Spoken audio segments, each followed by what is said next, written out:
যে গোপন চুক্তি নয়, যেটা আপনার ফরেন মিনিস্টার বলেছে, এটাও সত্য না। কারণ গোপনে চুক্তি গোপনে হয় নাই। আমি এইটুকু বলছি যে গোপনে চুক্তি হয় নাই, শুধু ইউনুস একা চুক্তি করে নাই। এবং এই ফরেন মিনিস্টার তিনি উপস্থিত ছিলেন, তিনিও জানেন। এবং তিনি যেটা বলছেন সব ওপেন করে দেওয়া হয়েছে, এটাও ঠিক করেনি। আমি সেটাও লিখে দিছি, সেটাও ঠিক ওপেন বলে তো না। না এখন হলো বা নির্বাচনের পরে এসে ওপেন হলো আমরা জানি, কিন্তু যখন চুক্তিটা হচ্ছিল তখন তো এনডিএর অধীনে অনেক কিছু আমরা জানতে পারছিলাম না, মানে তখন তো আসলে গোপনই ছিল, তাই না? না না, গোপন ছিল, কিন্তু পরে আপনার হোয়াইট হাউস থেকে ওখানে আপনার গণমাধ্যমের আপনার ওয়েবসাইটে দিয়ে গেছে। হুম। ওই ওয়েবসাইট থেকে আমি পেয়েছি। হ্যাঁ। সেখানে পুরা চুক্তিটা আমার কাছে আছে, পুরাটাই আছে। সুতরাং এখন আমি লিখলে আমাকে ধরার উপায় হুম। নাই, চুক্তির যা আছে সব লিখে দিছি। হুম। তো আমেরিকা তো বাংলাদেশের মতো না যে চুক্তি করবেন, গোলামি চুক্তি করবেন, এটা চুপ হয়ে থাকবে, কেউ দেখাতে পারবে না। কিন্তু ওখানে তো অ্যাকাউন্টেবিলিটি আছে, জবাবদিহিতা কিছু হলেও আছে। ওখান থেকে ওয়েবসাইটে দিয়ে দিচ্ছে, ওয়েবসাইট থেকে বাংলাদেশে এসে গেছে। পত্রিকায় একটা ছোট পত্রিকাও ছাপা হয়েছে, পুরা চুক্তিতে ছাপা হুম। হয়েছে। কিন্তু ওটা চুক্তিটা যদি আপনি আলাদা, আমি সেলিয়েন্ট ফিচার যেটা ইম্পর্টেন্ট সেই জিনিসগুলো তুলে ধরছি।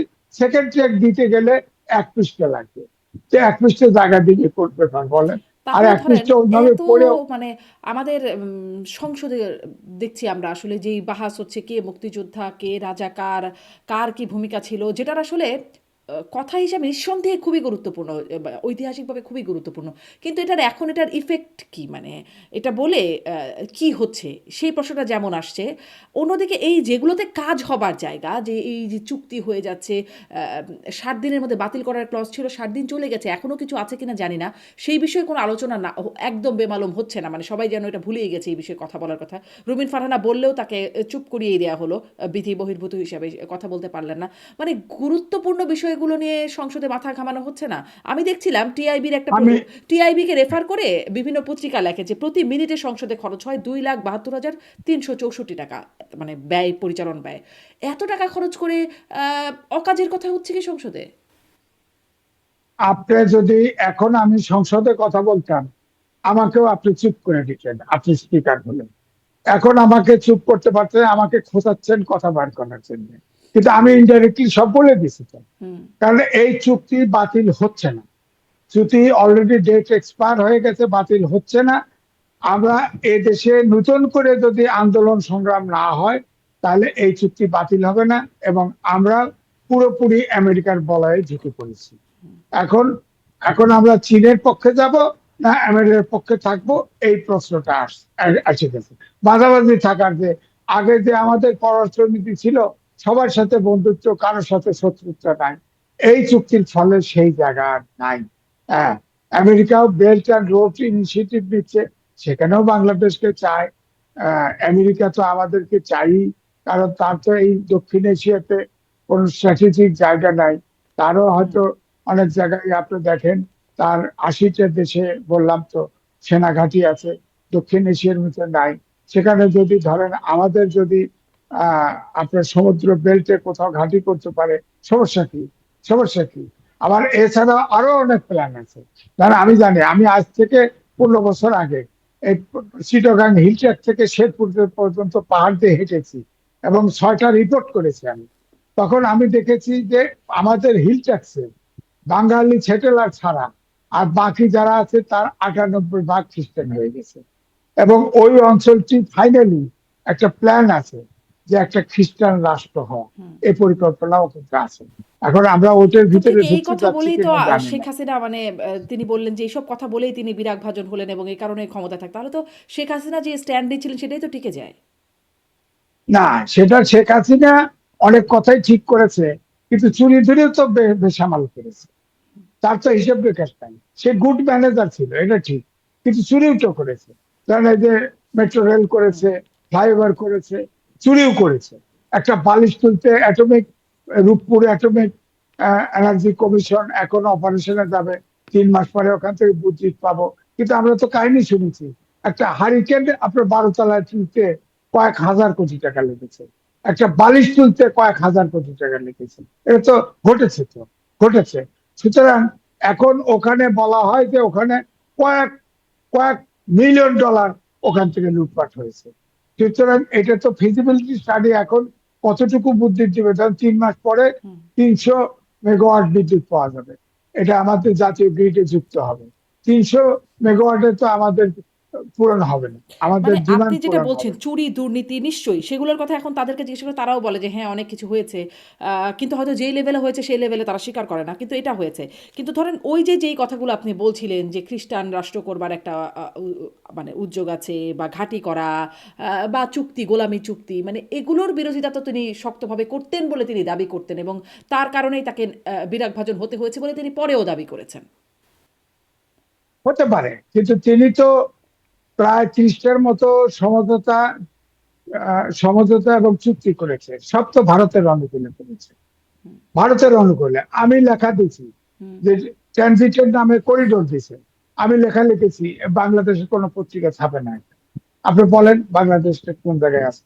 হুম, বাংলাদেশ তো রাজনীতিটা কোন দিকে টিল করলো তার উপরে কথা বলে, কোনো পত্রিকা ছাপতেছে না। নিউজ দিছি আমি, কয়েক জায়গা দিলাম, হুম। ছাপে না।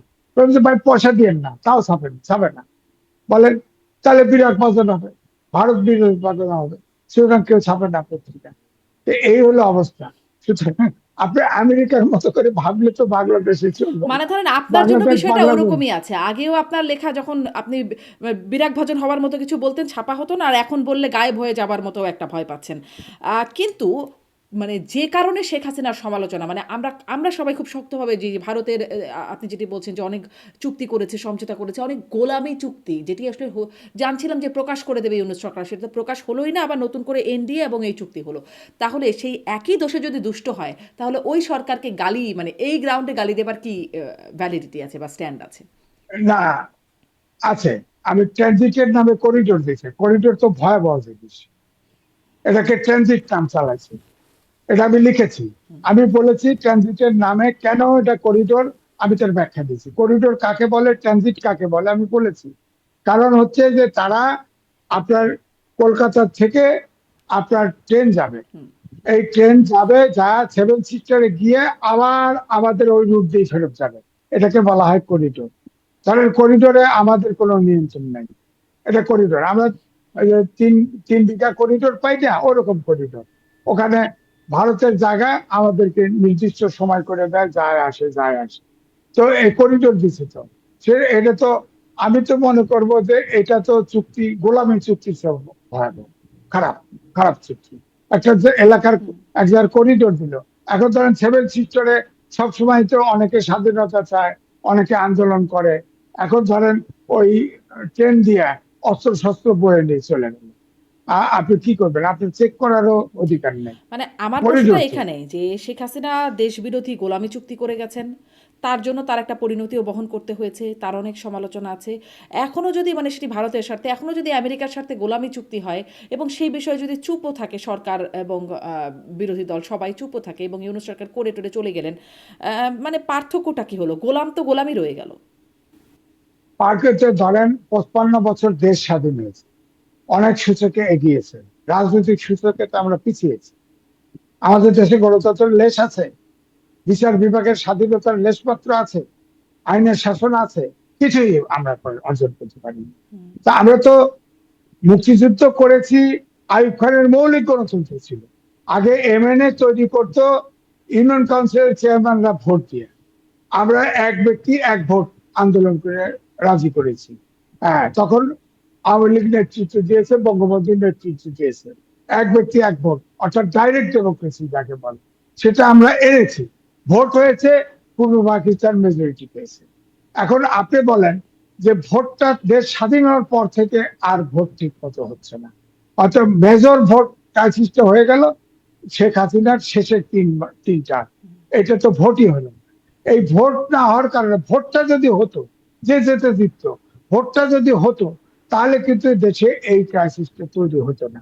এখন তো রাজনৈতিক, আমি বলবো যে ইলেকশন হয়েছে ঠিকই, একটা রাজনৈতিক শূন্যতা কিন্তু বিরাজ করছে। সুতরাং এই শূন্যতা, রাজনৈতিক শূন্যতা কিন্তু শূন্য থাকে না, একবার 111 এসে পূরণ করছে, হুম, আবার কি ঘটে যায় এটা বলা মুশকিল। তবে আমি এটাই বলবো যে আমরা গণতন্ত্রের যাত্রায় যেতে চাই। হুম। এখন যে মানে সরকার স্পষ্ট আপনি দুই একটা মাসের মধ্যে রাজনৈতিক আছে, শূন্যতা দেখছেন।